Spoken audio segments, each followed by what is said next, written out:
Selamat pagi, siang, atau malam untuk Bapak Sugi, Bapak Hangki, dan Bapak Arif. Pada kesempatan kali ini, kelompok kami akan mempresentasikan hasil diskusi kami mengenai perancangan alat bantu yang kami buat untuk benda kerja wheel hub atau tromol. Kelompok kami terdiri dari Vika Kwita, Sylvia, Melita, Maureen, dan saya sendiri, Nadia.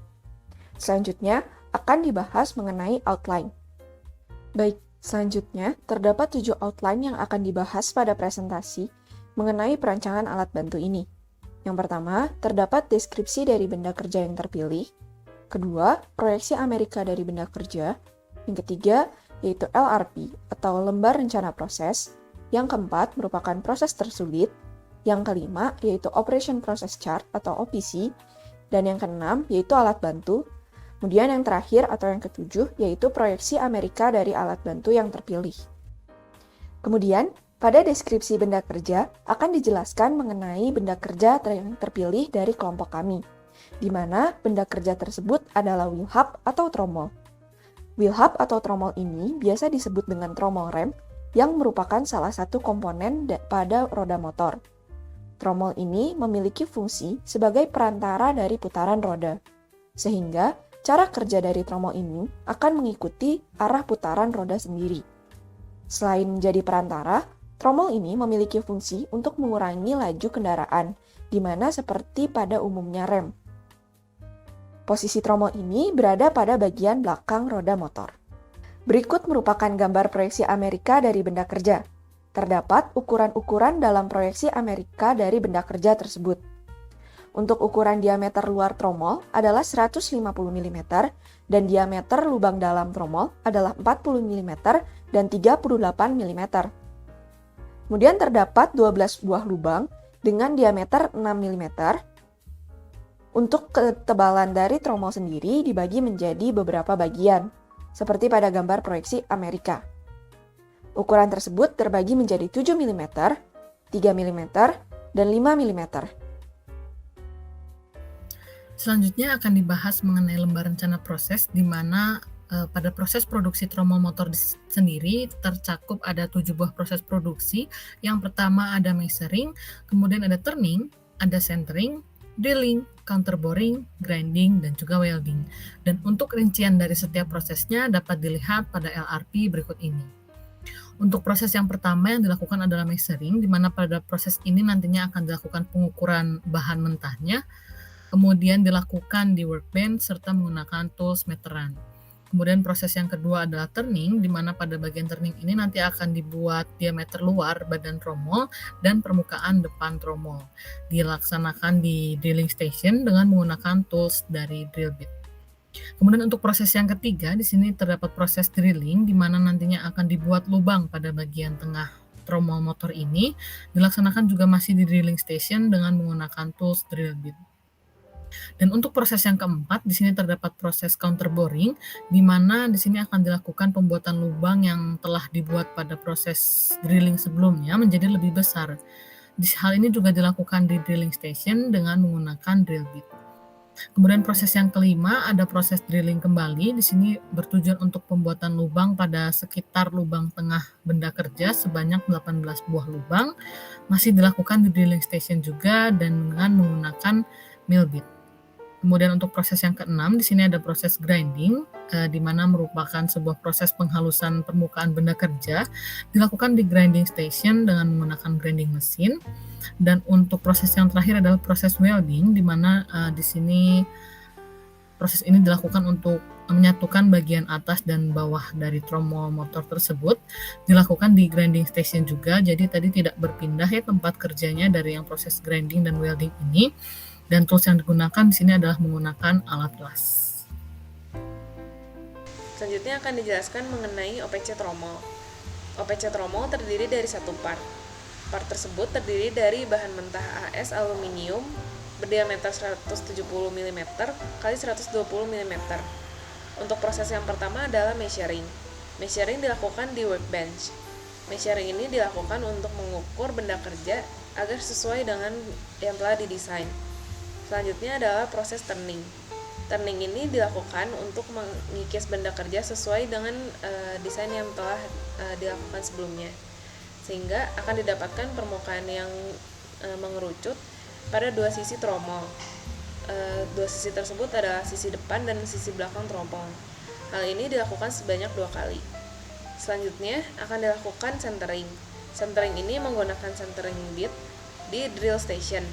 Hal ini dilakukan untuk menentukan titik nol dari pengerjaan sehingga titik tersebut berada di tengah-tengah benda kerja. Lalu selanjutnya akan dilakukan drilling di drill station. Hal ini dilakukan dengan drill bit. Hal ini dilakukan untuk membuat lubang pada posisi yang telah ditandai oleh center bit sebelumnya. Proses selanjutnya akan dilakukan centering kembali. Hal ini dilakukan dengan menggunakan centering bit di drilling station. Proses ini dilakukan untuk menentukan titik awal bagi proses selanjutnya. Lalu akan dilakukan counter boring. Counter boring ini dilakukan menggunakan counter bore bit di drilling station. Proses ini dilakukan untuk membuat lubang yang memiliki bentuk sesuai dengan bitnya. Lalu akan dilakukan centering kembali sebanyak 18 kali. Hal ini dilakukan untuk membuat titik awal bagi pelubangan 18 buah di sekitar tromolnya. Lalu dilakukan drilling. Drilling ini dilakukan sebanyak 18 kali menggunakan drill bit di drilling station. Hal ini dilakukan untuk membuat lubang-lubang yang terdapat pada bagian pinggir tromol sebanyak 18 buah. Selanjutnya adalah proses grinding. Grinding dilakukan di grinding station untuk membuat permukaan tromol menjadi halus. Lalu di bawahnya terdapat jajar genjang yang memiliki tulisan 2 kali. Hal ini menandakan bahwa operator harus melakukan sekali lagi proses dari proses centering sebanyak 18 kali hingga grinding. Hal ini dilakukan untuk membuat sisi lainnya dari tromol. Setelah melakukan pengulangan, dilakukan welding. Welding ini dilakukan untuk menggabungkan sisi yang pertama tadi dan sisi yang kedua. Setelah itu dilakukan inspeksi untuk memastikan bahwa operasi-operasi ini telah dilakukan dengan baik. Setelah itu dilakukan penyimpanan dari tromol. Hal ini dilambangkan dengan bentuk segitiga. Setelah melalui semua proses tersebut, kami menghitung jumlah proses operasi dan jumlah proses inspeksi. Melalui OPC ini, kami mengetahui bahwa proses operasi terdapat sebanyak 89 buah dan proses inspeksi terdapat sebanyak 1 buah. Kemudian selanjutnya akan dibahas mengenai proses tersulit yang dialami dalam pembuatan tromol atau wheel hub, yaitu pembuatan 18 lubang yang terdapat pada pinggir tromol. Proses drilling pada tromol motor merupakan proses yang tersulit karena sebelum melakukan drilling diperlukan proses centering atau positioning untuk satu lubang. Karena terdapat 18 lubang sehingga diperlukan 18 kali proses positioning atau centering sebelum melakukannya drilling. Hal ini tentunya membuat waktu setup yang semakin lama. Dengan waktu setup yang lama akan diperlukan waktu yang lebih lama lagi dalam pembuatan proses tromol seluruhnya.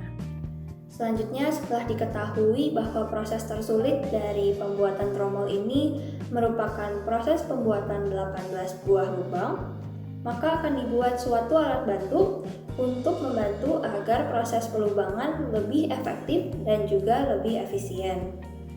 Di sini kami membuat tipe jig berupa channel jig dengan locator yang berada pada bagian tengah alat bantu, dan tipe locator adalah locating from internal diameter. Nantinya locator ini akan dimasukkan kepada lubang pada bagian tengah tromol yang telah dibuat. Pada alat bantu ini terdapat juga suatu indexing jig untuk membatasi degree of movement dari tromol dan juga untuk membantu memposisikan lubang pada benda kerja. Dapat dilihat pada bagian kanan, gambar ini merupakan gambar dari alat bantu yang telah kami buat. Pada bagian tengah terdapat locator, kemudian pada bagian atasnya terdapat satu buah bushing untuk memposisikan atau mengarahkan mata pahat drilling untuk membuat lubang, dan pada sebelah kanannya terdapat indexing jig. Berikut ini merupakan gambar dari assembly untuk alat bantu yang telah dibuat dan juga produk tromol. Untuk menggunakan alat bantu ini, pertama-tama alat bantu akan diangkat dan kemudian locator yang berada pada tengah alat bantu akan dimasukkan ke dalam lubang tengah pada tromol. Setelah locator masuk kepada lubang, maka selanjutnya dapat dilakukan proses drilling pada bushing yang telah ditentukan. Ketika lubang pertama selesai, maka operator atau pekerja dapat memutar tromol secara manual dengan menggunakan tangan hingga indexing kemudian masuk ke dalam lubang yang telah dibuat. Maka selanjutnya dapat dilakukan proses pembuatan lubang untuk lubang kedua. Kemudian operator akan memutar kembali benda kerja dan seterusnya hingga 18 buah lubang telah dibuat. Pada slide ini akan dibahas mengenai proyeksi Amerika dari alat bantu yang telah dibuat. Dari proyeksi Amerika ini kita dapat menentukan beberapa ukuran-ukuran penting dari alat bantu. Pertama-tama, untuk alat bantu channel jig ini sendiri memiliki panjang sebesar 160 mm, kemudian lebarnya 160 mm, untuk tingginya yaitu 68 mm dengan tebal 5 mm.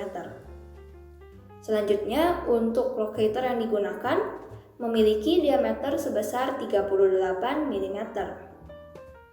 Lalu untuk bushing terdapat dua jenis diameter, yaitu diameter luar sebesar 10 mm dan juga diameter yang kecilnya atau diameter dalam yaitu 6 mm. Kemudian terakhir untuk indexing jigs memiliki panjangnya 13 mm dengan lebar 8 mm dan sudut antara bushing dengan indexing adalah sebesar 20 derajat. Baik, sekian presentasi dari kelompok kami mengenai perancangan alat bantu untuk tugas besar mata kuliah perancangan alat bantu. Terima kasih.